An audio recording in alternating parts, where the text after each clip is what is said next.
প্রিয় হাজিরিন, আজকে আলোচ্য বিষয় হলো কোরবানির ফজিলত ও তাৎপর্য। আজকে আলোচ্য বিষয় হলো কোরবানির ফজিলত ও তাৎপর্য। প্রিয় হাজিরিন, আমরা প্রথমেই জেনে নিব কোরবানি শব্দের অর্থ কী। কোরবানি শব্দের শাব্দিক অর্থ হলো ত্যাগ করা। কোরবানি শব্দের শাব্দিক অর্থ কী? ত্যাগ করা, উৎসর্গ করা, বিসর্জন দেওয়া। আর কোরবানির পারিভাষিক অর্থ হলো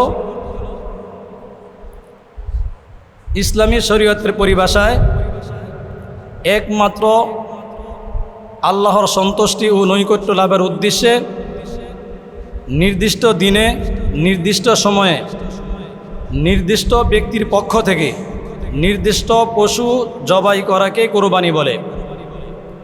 ইসলামী শরীয়তের পরিভাষায় একমাত্র আল্লাহর সন্তুষ্টি ও নৈকট্য লাভের উদ্দেশ্যে নির্দিষ্ট দিনে, নির্দিষ্ট সময়ে, নির্দিষ্ট ব্যক্তির পক্ষ থেকে নির্দিষ্ট পশু জবাই করাকে কোরবানি বলে। প্রিয় হাজিরিন, কোরবানি আমাদের সামনে সমাগত, তাই না? কোরবানি আমাদের সামনে সমাগত। কোরবানি প্রতি বছরে মাত্র একবার আমাদের উপর ওয়াজিব হয়। কয়বার? কোরবানি প্রতি বছর মাত্র একবার আমাদের উপর ওয়াজিব হয়। কোরবানি একটি গুরুত্বপূর্ণ আমল। কোরবানি কি? একটি গুরুত্বপূর্ণ আমল। কোরবানির মাধ্যমে আল্লাহর সন্তুষ্টি অর্জনের পাশাপাশি গরিব দুঃখী মানুষের বহুবিধ উপকার হয় না? কোরবানির মাধ্যমে আল্লাহর সন্তুষ্টি অর্জনের পাশাপাশি গরিব দুঃখী মানুষের বহুবিধ উপকার আসে। কোরবানি পৃথিবীর প্রাচীন আমল। কোরবানি কি? পৃথিবীর প্রাচীন আমল।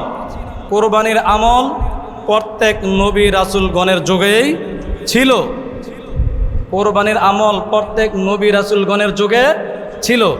কোরআন থেকে আমরা যে ইতিহাস জানি, সূরা মাইদাতে আল্লাহ রাব্বুল আলামিন বলছেন, ওয়াতলু আলাইহিম নাবা আবনাই আদম বিল হক إذ قربا قربانا فتقبل من أحدهما ولم يتقبل من الآخر قال لأقتلنك قال إنما يتقبل الله من المتقين। আল্লাহু আকবার বলি।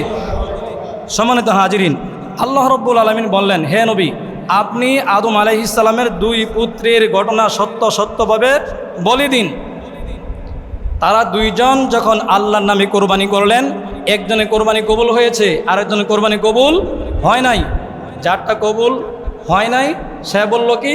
ক্বালা লা আকতুলান্নাক, আমি তোমাকে হত্যা করব।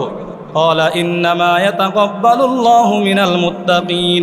আর যার কোরবানি কবুল হয়েছে তিনি বললেন, নিশ্চয়ই আল্লাহ রাব্বুল আলামিন পরহেজগার ব্যক্তিদের কোরবানি কবুল করে থাকেন।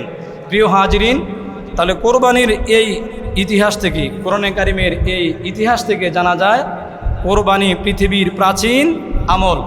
আদম আলাইহিস সালাম থেকে শুরু করে নিয়ে হযরত ইব্রাহিম আলাইহিস সালাম থেকে শুরু করে নিয়ে আমাদের প্রিয় নবী মুহাম্মদ সাল্লাল্লাহু আলাইহি ওয়াসাল্লাম পর্যন্ত প্রত্যেক নবী রাসূলগণের যুগেই কোরবানি ওয়াজিব ছিল।